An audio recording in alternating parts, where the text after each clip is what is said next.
అందరికీ నమస్తే. Welcome to evening news.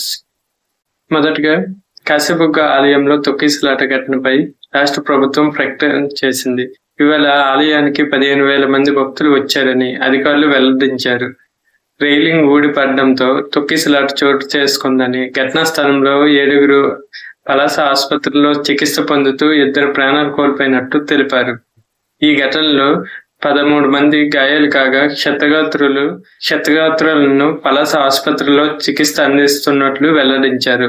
వారిలో 3 పరిస్థితి విషమంగా ఉన్నట్లు ప్రభుత్వం తెలిపింది. కాశీబుగ్గలో తీవ్ర విషాదం చోటు చేసుకున్న సంగతి తెలిసిందే. ఏకాదశి సందర్భంగా స్థానిక వెంకటేశ్వర స్వామి ఆలయంలోనికి భక్తులు పోటెత్తడంతో తొక్కిసలాట చోటు చేసుకు వస్తు సేవల పన్ను వసూలు మరోసారి రికార్డు స్థాయిలో నమోదైంది. జీఎస్టీ రేట్లు తగ్గించిన పండగ కొనుగోలు కలిసి వచ్చాయి. దీంతో అక్టోబర్ నెలలో 1.96 లక్షల కోట్ల మేర వసూలు నమోదయ్యాయి. ఈ మేరకు ప్రభుత్వం శనివారం అధికారికంగా గణాంకాలను విడుదల చేసింది. గతేడాదితో పోల్చినప్పుడు ఈ మొత్తము 4.6% మేర పెరిగింది. కిచెన్, ఎలక్ట్రానిక్స్, ఆటోమొబైల్స్ సహా మొత్తం 375 రకాల ఉత్పత్తులపై సెప్టెంబర్ 22 నుంచి జీఎస్టీ రేట్లను తగ్గించిన సంగతి తెలిసిందే. దసరా నవరాత్రుల ప్రారంభం నుంచి ఈ కొత్త రేట్లు అమల్లోకి వచ్చాయి. ఒకవైపు రేట్లు తగ్గించిన నవరాత్రులు, దీపావళి పండుగ నేపథ్యంలో కొనుగోలు భారీ స్థాయిలో పెరిగాయి.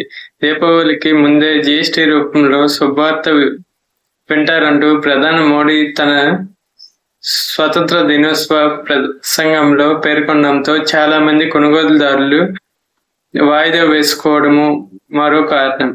గతేడాది అక్టోబర్ నెలలో జీఎస్టీ రూపంలో 1.87 లక్షల కోట్లు వసూలు జరగగా ఆ మొత్తము 1.96 లక్షల కోట్లకు పెరిగింది. ఈ ఏడాది ఆగస్టులో ఈ మొత్తము 1.86 లక్షల కోట్లు కాగా సెప్టెంబర్లో 1.89 లక్షల కోట్లుగా నమోదైంది. గత ఏడాదితో పోల్చినప్పుడు 4.6% వృద్ధి కనిపించింది. గడిచిన నెలలతో పోల్చి చూసినప్పుడు సగటున 9% వృద్ధి కంటే తక్కువ నమోదు కావడం.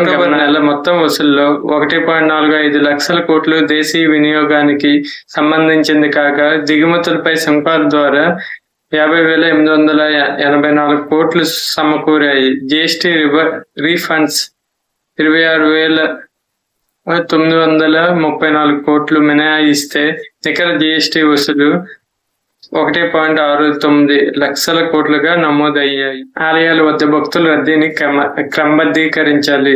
తొక్కిసలాట ఘటనపై పవన్ కళ్యాణ్. శ్రీకాకుళం జిల్లా కాశీబుగ్గలో వెంకటేశ్వర స్వామి ఆలయంలో జరిగిన తొక్కిసలాట ఘటనపై AP deputy CM Pawan Kalyan దిగ్భ్రాంతి వ్యక్తం చేశారు.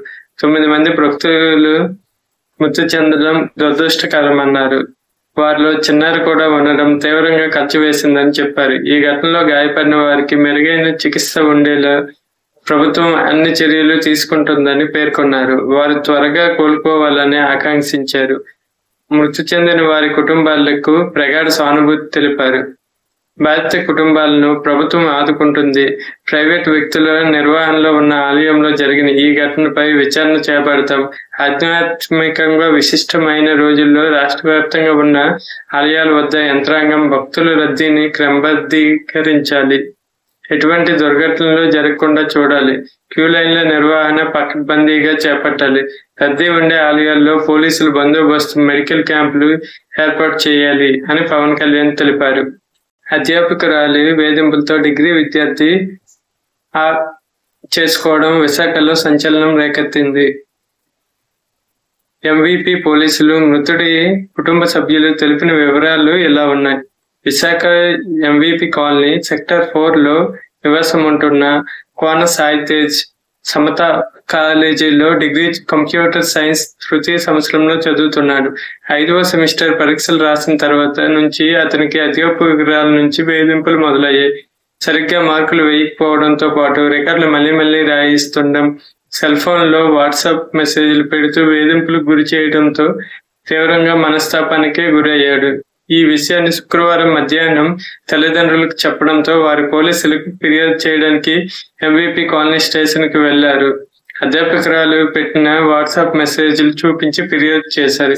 ఈలోపు ఇంట్లో ఒంటరిగా ఉన్న సాయి తేజ్ ఫ్యానును ఉక్కుకి పాల్పడ్డాడు. తల్లిదండ్రులు ఇంటికి వచ్చి చూడగా కుమారుడు ఉండడం చూసి గుండె పగిలి విలపించారు. ఎంవిపి స్టేషన్ సిఐ ప్రసాద్ మృతదేహాన్ని పరిశీలించి అనుమానాస్పద మృతిగా కేసు నమోదు చేశారు.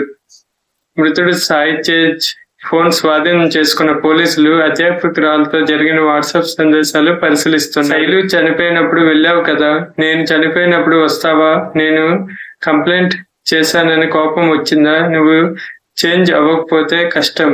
ఎంతసేపు బాబాయ్ ఏం అంటారో అదే సోదా. ఈ లైఫ్ లో మాట్లాడకూడదు, మొహం చూడకూడదు, మర్చిపోవాలి అని డిసైడ్ అయిపోయా అంటూ మానసికంగా ఒత్తిడికి గురి చేసేలా ఉన్న అధ్యాపకురాలు మెసేజ్లు పోలీసులు గుర్తించినట్లు సమాచారం. వీటితో పాటు గతంలో జరిగిన సంభాషణలు, వాట్సాప్ కాల్స్ డేటాను బయటకు తీసి విచారణ చేస్తున్నారు. ఈ విషయంపై సమతా కళాశాల ప్రిన్సిపాల్ శ్రీనివాస్ గారికి వివరణ కోరగా అధ్యాపకురాలి వేధింపుల గురించి విద్యార్థి తమకు ఫిర్యాదు చేయలేదని, ముందే తన దృష్టికి తీసుకువచ్చి ఉంటే ఇంతవరకు వచ్చేది కాదని చెప్పారు. సాయి చేసుకుంటాడని తెలిసిన సహచర విద్యార్థులు కళాశాలలో ఆందోళనకు దిగారు. బాధ్యులపై చర్యలు తీసుకోవాలని డిమాండ్ చేశారు. సాయి మంచి విద్యార్థి అని, అధ్యాపకురాలి వేధింపులతో కారణంగా ఆత్మ చేసుకున్నాడని ఆరోపించారు. పిట్టల దొరల బాబు మాటలు, ప్లానింగ్ అంటే మాది, వైఎస్ జగన్. మందా తుఫాను నిర్వహణపై ఏపీ సీఎం చంద్రబాబు నాయుడు కొట్టుకుంటున్న గొప్పలు మామూలుగా ఉండడం లేదు. అయితే ఈ ప్రకటనలు పిట్టల దొరని మైమర్పిస్తున్నాయని వైఎస్ఆర్సీపీ అధినేత మాజీ సీఎం వైఎస్ జగన్మోహన్ రెడ్డి ఎద్దేవా చేశారు. చంద్రబాబు గారు తుఫాను పరిస్థితులను గొప్పగా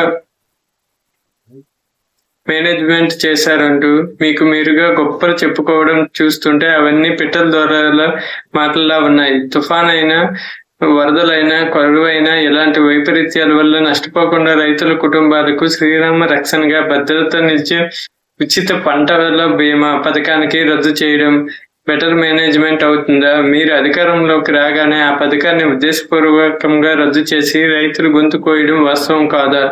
ఇది మీ తప్పిదం కాదా? మందా తుఫాన్ కారణంగా 15 లక్షల ఎకరాల్లో పంటకు నష్టం వాటిల్లింది. పంట బీమా లేని ఇంతమంది రైతులకు ఇప్పుడు దిక్కెవరు? మరి మీది ఏ రకంగా మంచి మేనేజ్మెంట్ అవుతుంది? మా ప్రభుత్వ హయాంలో 84.8 లక్షల మంది రైతులకు ఉచిత పంట బీమా పరిధిలో ఉన్నారు. ఇందులో 54.55 లక్షల మందికి రైతులు 1,802 కోట్ల పంట నష్టపరిహారం అందుకున్నారన్నది వాస్తవం కాదా? ఇలాంటి విపత్తుల వేళ ఉచిత పంటల బీమా రైతులకు శ్రీరామ రక్ష కాలేదా? ఇప్పుడు రాష్ట్ర వ్యాప్తంగా తమకు తాము ప్రీమియం కట్టుకోవడంతో కేవలం 19 లక్షల మంది రైతులు మాత్రమే పంటల బీమా పరిధిలో ఉన్నారు. ఇక మిగిలిన రైతుల పరిస్థితి ఏమిటి? అయినా సరే మీరు అద్భుతంగా పనిచేశారని చెప్పుకోవడానికి సిగ్గుగా లేదా? అందరికీ గతంలో వైఎస్ఆర్సీపీ ప్రభుత్వంలో ఉన్నట్టుగా అందరికీ అందరికీ ఉచిత పంట బీమా కలిగి ఉంటే ఈ విపత్తు సమయంలో వీరందరికీ ఎంతో భరోసాగా ఉండేది కదా. మీ 18 నెలల కాలంలో సుమారు 16 సార్లు ప్రతికూల వాతావరణ వైపరీత్యాలతో రైతులు నష్టపోయారు. రైతులకు ఇవ్వాల్సిన 600 కోట్లు ఇన్పుట్ సబ్సిడీ బకాయిలు పెట్టారు.